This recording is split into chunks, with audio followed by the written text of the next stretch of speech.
Under the temporary leadership of Freddie Ljungberg, Arsenal began life at Carrow Road and twice had to come from behind against a side that was second bottom in the table.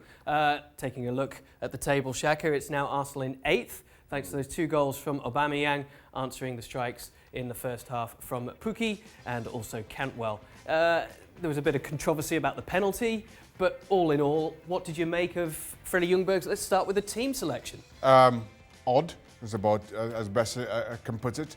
And then if you're expecting a bit of a new manager bounce of Freddie Ljunberg coming in, you certainly didn't get it in Arsenal's own approach.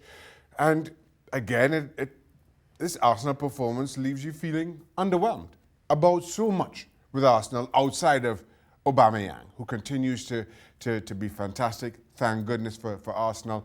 But other than that, you look at the performance, the result I thought was a fair one. Arsenal continue to just leave you wanting more. I suppose a lot of fans would have been expecting to see Torreira in from the start, who was on the bench, and then also at the back, Mustafi started instead of Socrates, and of course they went to the back 4. Yeah, and listen, I understand Ljungberg coming in and changing things up and maybe setting the team up how he'd like to coach, or he understands as a coach.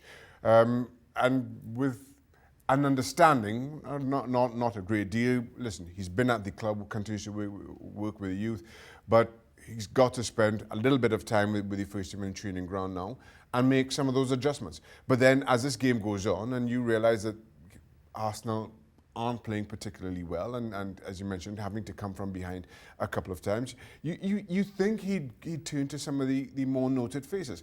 Nicolas Pepe again left out, and question marks will continue to swirl around him. Listen, not his performances have been great, but he does have some guile. He has some pace and maybe creates a little bit more space and an opportunity for Arsenal otherwise.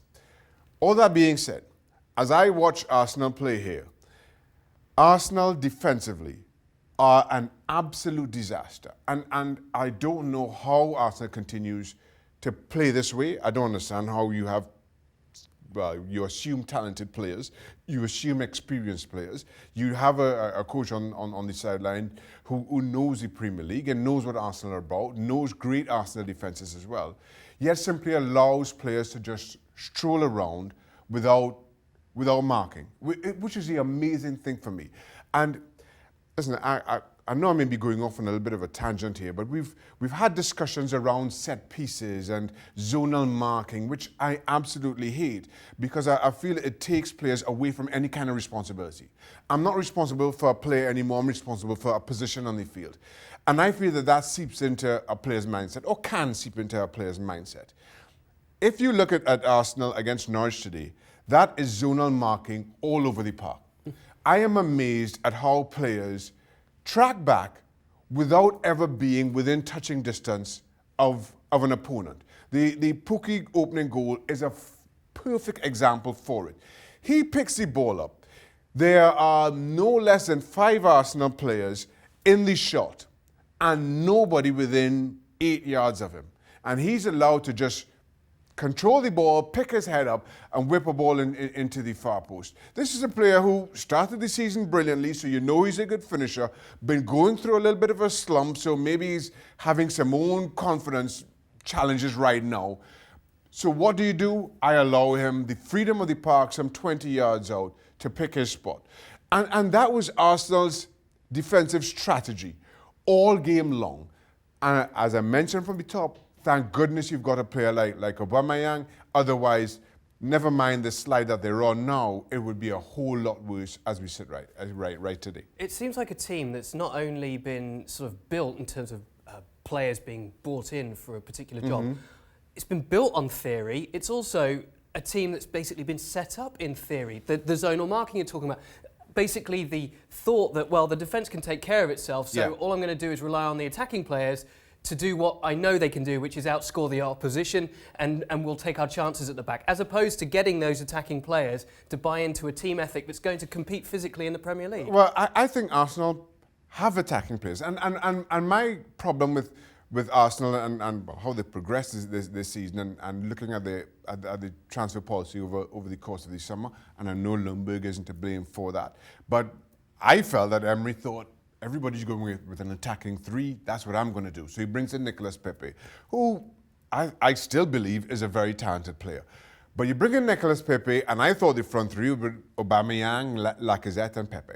Yet you chop and change Aubameyang and Lacazette. Pepe is introduced. All right, he doesn't hit the ground running, but he's in and he's out, and he's not quite sure where he all fits in.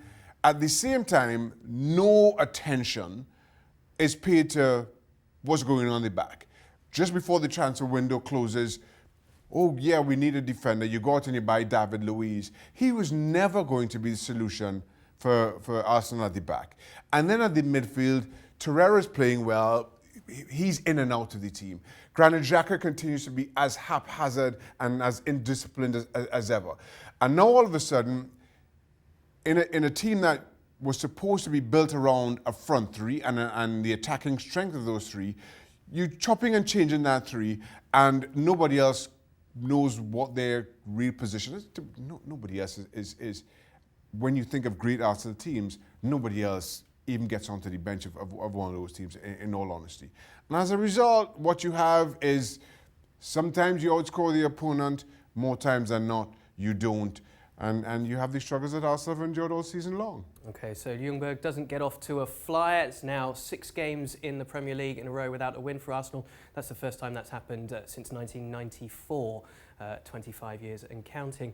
Elsewhere, no wins in 8 in all competitions. They've got Brighton next, and then they've got West Ham. So 2 quick-fire games for Ljungberg to try and get the team sorted. Thanks so much for watching ESPN on YouTube. And for more sports highlights and analysis, be sure to download the ESPN app. And for premium content and live streaming, subscribe to ESPN Plus.